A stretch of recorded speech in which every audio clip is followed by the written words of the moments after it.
দেশটা কারো বাপের না। তো দেশটা কারো বাপের না বলার অর্থই হচ্ছে যে এই দেশের মালিক জনগণ, এবং জনগণের ইচ্ছাতেই এই দেশ পরিচালিত হবে। এবং জনগণের ইচ্ছাতে যদি দেশ পরিচালিত হতে হয় তাহলে অবশ্যই গণভোটের রায় আমাদের সকলকে মেনে নিতে হবে। জুলাই বিপ্লবকে যদি আমরা অস্বীকার করি তাহলেই আমরা গণভোটকে অস্বীকার করব। যে যারা আজকে গণভোটকে দুর্বল করবার চেষ্টা করছেন কিংবা গণভোটের আইনি তর্ক তুলছেন, তারা আসলে কতটা জুলাই বিপ্লবকে ধারণ করেন সেটা নিয়ে আমার সন্দেহ আছে। আমার মা প্রতিদিন, আমি জানি আমার মা না, এখানে যত শহীদের মা আছে প্রতিদিন প্রতি রাত কান্না করে যে কেন মারা গেল। এখন তো একটাই প্রশ্ন, মানে রাগ লাগে যে কেন গেল আমার ভাইটা, আমার অনেক রাগ লাগে, মনে হয় যে কেন গেল, কিছু তো চেঞ্জ হইলো না, কোনো কিছু আমাদের ফেভারে কোনো কিছু আসতেছে না, তাহলে কেন শুধু শুধু গেল।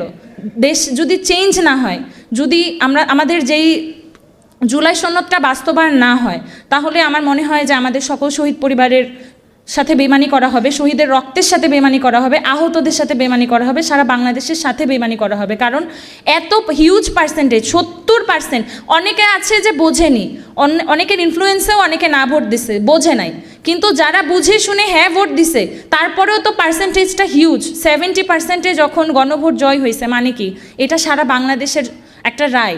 যেমন 5ই অগাস্ট সারা বাংলাদেশ রায় দিয়ে দিছে হাসিনা এই দেশে থাকতে পারবে না, আর কখনো হাসিনা রাজনীতি করতে পারবে না।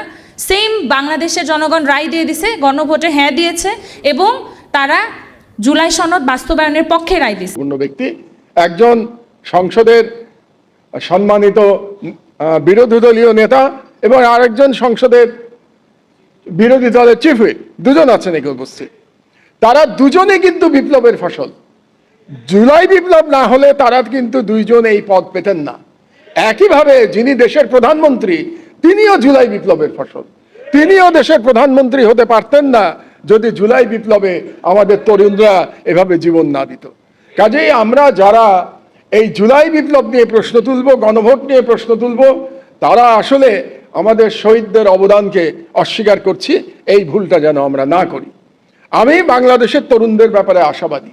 আপনারা জানেন যে মার্কিন যুক্তরাষ্ট্রে এখন একটা আন্দোলন হচ্ছে যেটাকে তারা নাম দিয়েছে no kings movement. No kings movement মানে হলো প্রেসিডেন্ট ট্রাম্প যে মার্কিন যুক্তরাষ্ট্রে একজন স্বৈরাচারের মতো আচরণ করছেন তার বিরুদ্ধে মার্কিন যুক্তরাষ্ট্রের জনগণ, নাগরিকেরা রাস্তায় নেমেছে নো কিংস মুভমেন্ট দিয়ে। আর আমাদের তরুণেরা জুলাই বিপ্লবের মধ্যে কিন্তু রাজতন্ত্র, ভুয়া রাজতন্ত্র খতম করে দিয়েছে। কাজেই আমাদের তরুণদের প্রতি আমার প্রত্যাশা আছে, বাংলাদেশে যেই রাজা হওয়ার চেষ্টা করুক না কেন সেই চেষ্টা ফলপ্রসূ হবে না ইনশাআল্লাহ। আমি আসলে এই গণভোটকে আইনগত কিংবা সাংবিধানিক তর্ক হিসেবে দেখতে চাই না। আমি এই গণভোট এবং জুলাই সনদকে জুলাই বিপ্লবের স্পিরিটে সবসময় দেখে এসেছি। আপনারা জানেন যে বিপ্লবের আগে থেকে আমি এই বিপ্লবের স্বপ্ন দেখেছি, এবং বিপ্লবের পর থেকে আমার বক্তব্য, আমার লেখায়, আমার কাজে কর্মে আমি বিপ্লবের স্পিরিটকে 100 ভাগ ধারণ করবার চেষ্টা করেছি। এবং আপনাদের হয়তো স্মরণে থাকার কথা যে গণভোটের আগে থেকে আমি লেখায় এবং বক্তব্যে হ্যাঁ ভোটের জন্য জনগণকে অনুপ্রাণিত করবার চেষ্টা করেছি। শুধু তাই না, যেদিন নির্বাচনে আমরা ভোট দিলাম 12ই ফেব্রুয়ারি, সেদিনেও আমার টেলিভিশন বক্তব্যে আমি একটা কথাই বলেছি, আপনারা সবাই হ্যাঁ ভোটে সিল মারুন। এবং এই আবেদন আমার ছিল জনগণের প্রতি, কারণ জুলাই বিপ্লবকে যদি আমরা অস্বীকার করি তাহলেই আমরা গণভোটকে অস্বীকার করব। এটা আমাদের মনে রাখতে হবে। কাজে যারা আজকে গণভোটকে দুর্বল করবার চেষ্টা করছেন কিংবা গণভোটের আইনি তর্ক তুলছেন, তারা আসলে কতটা জুলাই বিপ্লবকে ধারণ করেন সেটা নিয়ে আমার সন্দেহ আছে। কাজেই আমি বলবো যে জুলাই বিপ্লবকে ধারণ করলে গণভোটকে আমাদের বিনা বাক্য ব্যয়ে এবং বিনা তর্কে আমাদের মেনে নিতে হবে যে এটাই জনগণের অভিপ্রায়, এবং জনগণ 70% ভোট দিয়ে সেই অভিপ্রায় আমাদেরকে জানিয়ে দিয়েছে।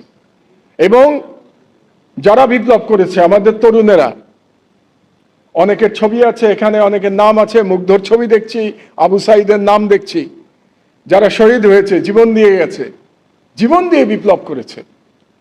তাদের কিন্তু একটা দাবি ছিল যে রাষ্ট্র মেরামত করতে হবে, এটা যেন আমরা ভুলে না যাই। এবং রাষ্ট্র মেরামত যদি করতে হয় তাহলে অবশ্যই আমাদেরকে সংস্কার করতে হবে। সেই সংস্কার সরকার পরিচালনায় করতে হবে, সেই সংস্কার সাংবিধানিকভাবেও আমাদের সেই সংস্কার করতে হবে। কাজে সেই সংস্কার নিয়ে আমরা কোনো তর্ক তুলতে পারবো না। এবং আমাদের যে উপরে যে ফ্যাসিবাদ 16 বছর আমাদের ঘাড়ে চেপে বসেছিল, সেই ফ্যাসিবাদের দুটো চরিত্র ছিল। একটা তো ফ্যাসিস্ট চরিত্র ছিল, আর একটা চরিত্র ছিল এক ধরনের রাজতন্ত্র চাপিয়ে দেয়া রাষ্ট্রের উপরে। আপনাদের নিশ্চয়ই মনে আছে যে শেখ হাসিনা তার পিতাকে, শেখ মুজিবুর রহমানকে একজন দেবতা হিসেবে আমাদের সামনে তুলে ধরার চেষ্টা করেছিল এবং সেই দেবতার মাধ্যমে একটা অলিখিত রাজতন্ত্র কায়েম করবার চেষ্টা করেছিল। এবং তার বিরুদ্ধেই আমাদের নাহিদরা, সার্জিসরা বিপ্লব করেছিল। তাদের একটা স্লোগানের কথা আমরা যেন ভুলে না যাই। একটা গুরুত্বপূর্ণ স্লোগান ছিল সেই সময়, একটা স্লোগানের কথা আমরা আজকে শুনেছি, গোলামি না আজাদি, আজাদি আজাদি। আর একটা গুরুত্বপূর্ণ স্লোগান ছিল, দেশটা কারো বাপের না। তো দেশটা কারো বাপের না বলার অর্থই হচ্ছে যে এই দেশের মালিক জনগণ, এবং জনগণের ইচ্ছাতেই এই দেশ পরিচালিত হবে। এবং জনগণের ইচ্ছাতে যদি দেশ পরিচালিত হতে হয় তাহলে অবশ্যই গণভোটের রায় আমাদের সকলকে মেনে নিতে হবে। আজকে এখানে দুজন গুরুত্বপূর্ণ ব্যক্তি উপস্থিত আছেন, সংসদের গুরুত্বপূর্ণ ব্যক্তি। একজন সংসদের সম্মানিত বিরোধী দলীয় নেতা এবং আরেকজন সংসদের বিরোধী দলের চিফ হুইপ, দুজন আছেন এখানে উপস্থিত। তারা দুজনে কিন্তু বিপ্লবের ফসল। জুলাই বিপ্লব না হলে তারা কিন্তু দুইজন এই পদ পেতেন না। একইভাবে যিনি দেশের প্রধানমন্ত্রী, তিনিও জুলাই বিপ্লবের ফসল।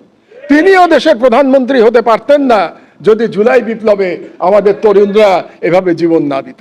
কাজেই আমরা যারা এই জুলাই বিপ্লব নিয়ে প্রশ্ন তুলব, গণভোট নিয়ে প্রশ্ন তুলব, তারা আসলে আমাদের শহীদদের অবদানকে অস্বীকার করছি। এই ভুলটা যেন আমরা না করি। আমি বাংলাদেশের তরুণদের ব্যাপারে আশাবাদী।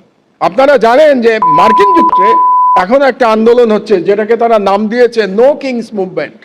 নো কিংস মুভমেন্ট মানে হলো প্রেসিডেন্ট ট্রাম্প মার্কিন যুক্তরাষ্ট্রে একজন স্বৈরাচারের মতো আচরণ করছেন, তার বিরুদ্ধে জনগণ, নাগরিকেরা রাস্তায় নেমেছে নো কিংস মুভমেন্ট দিয়ে। আর আমাদের তরুণেরা জুলাই বিপ্লবের মধ্যে কিন্তু রাজতন্ত্র, ভুয়া রাজতন্ত্র খতম করে দিয়েছে। কাজেই আমাদের তরুণদের প্রতি আমার প্রত্যাশা আছে, বাংলাদেশে যেই রাজা হওয়ার চেষ্টা করুক না কেন সেই চেষ্টা ফলপ্রসূ হবে না ইনশাআল্লাহ। আমাদের তরুণরা সেই চেষ্টা কাউকে ফলপ্রসূ হতে দেবে না। কাজেই আমি সকলকে বলবো, সকল রাজনৈতিক দলকে বলবো, সকল রাজনীতিবিদদেরকে আহ্বান জানাবো যে আপনারা কোনো রকম কুতর্ক তৈরি না করে গণভোটের যে জনগণের যে ইচ্ছা প্রতিফলিত হয়েছে সেই ইচ্ছা মেনে নিন এবং সেই ইচ্ছা মানার যে লড়াই, সেই লড়াইয়ের একটা প্রক্রিয়া হিসেবে আজকে যে সেমিনারের আয়োজন করেছে 11 দল, সেই জন্য 11 দলকে আমি ধন্যবাদ জানাচ্ছি এবং আমাকে এখানে আমন্ত্রণ করবার জন্য ধন্যবাদ জানাচ্ছি। জুলাই বিপ্লবের যে কোনো ইস্যুতে ইনশাআল্লাহ আমি ব্যক্তিগতভাবে এবং আমার পত্রিকা আপনাদের পাশে থাকবে, এই ভরসা দিয়ে আমার বক্তব্য শেষ করছি। আল্লাহ হাফেজ। বাংলাদেশ জিন্দাবাদ। জুলাই বিপ্লব দীর্ঘজীবী হোক। এখানে অনেক আহতরাও আছে, তাদেরও তো রক্ত গিয়েছে, তারা অনেকে হাত হারিয়েছে, পা হারিয়েছে, চোখ হারিয়েছে একটা নতুন বাংলাদেশের জন্যে। কিন্তু তারা যখন অর্ধেক মৃত হওয়ার পরেও, মানে এত স্ট্রাগল করার পরেও তারা যখন দেখতেছে যে তাদের রক্তটা, আমার ভাই তো মারা গেছে, কিন্তু যেই সব আহত তারা এত কষ্ট করে যুদ্ধ করে বেঁচে থাকার পরেও যখন দেখতেছে তারা যেই চেঞ্জেসগুলো চাইছে সেই চেঞ্জেসগুলো হচ্ছে না, তাদের সাথে বেইমানি করা হচ্ছে, তখন তাদেরও দেখতে ভালো লাগে না, আমার বাবা মারও দেখতে ভালো লাগে না। আমার মা প্রতিদিন, আমি জানি আমার মা না, এখানে যত শহীদের মা আছে প্রতিদিন প্রতি রাত কান্না করে যে কেন মারা গেল।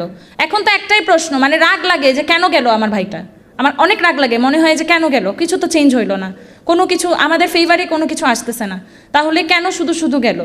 দেশ যদি চেঞ্জ না হয়, যদি আমাদের যেই জুলাই সনদটা বাস্তবায়ন না হয়, তাহলে আমার মনে হয় যে আমাদের সকল শহীদ পরিবারের সাথে বেইমানি করা হবে, শহীদের রক্তের সাথে বেইমানি করা হবে, আহতদের সাথে বেইমানি করা হবে, সারা বাংলাদেশের সাথে বেইমানি করা হবে। কারণ এত হিউজ পার্সেন্টেজ, 70%, অনেকে আছে যে বোঝেনি, অনেকের ইনফ্লুয়েন্সেও অনেকে না ভোট দিছে, বোঝে নাই, কিন্তু যারা বুঝে শুনে হ্যাঁ ভোট দিছে তারপরেও তো পার্সেন্টেজটা হিউজ। 70% যখন গণভোট জয় হয়েছে, মানে কি এটা সারা বাংলাদেশের একটা রায় যেমন 5ই অগাস্ট সারা বাংলাদেশ রায় দিয়ে দিছে হাসিনা এই দেশে থাকতে পারবে না, আর কখনো হাসিনা রাজনীতি করতে পারবে না। সেম বাংলাদেশের জনগণ রায় দিয়ে দিছে, গণভোটে হ্যাঁ দিয়েছে এবং তারা জুলাই সনদ বাস্তবায়নের পক্ষে রায় দিছে। সুতরাং জুলাই সনদটা বাস্তবায়ন করতে হবে। এটার এগেনস্টে যেই কথা বলুক, আমরা সকল শহীদ পরিবার এবং আহত তাদের এগেনস্টে চলে যাব, যেই হোক সে। কোনো দল মত, আমরা শহীদ পরিবার কোনো দলের না, আমরা নির্দলীয়, যারা আমাদের জন্য কাজ করবে, যারা পাশে দাঁড়াবে, আমরা সবার, কোনো দলের হয়ে আমরা কাজ করব না। কিন্তু যদি কেউ আমাদের এগেনস্টে যায়, আমরাও তাদের এগেনস্টে যাইতে 2 মিনিটও ভাববো না। আমরা শহীদ পরিবার এবং আহত আমরা সবাই জুলাই সনদের বাস্তবায়ন চাই এবং এটা খুব দ্রুত সময়ের মধ্যে করতে হবে। ধন্যবাদ।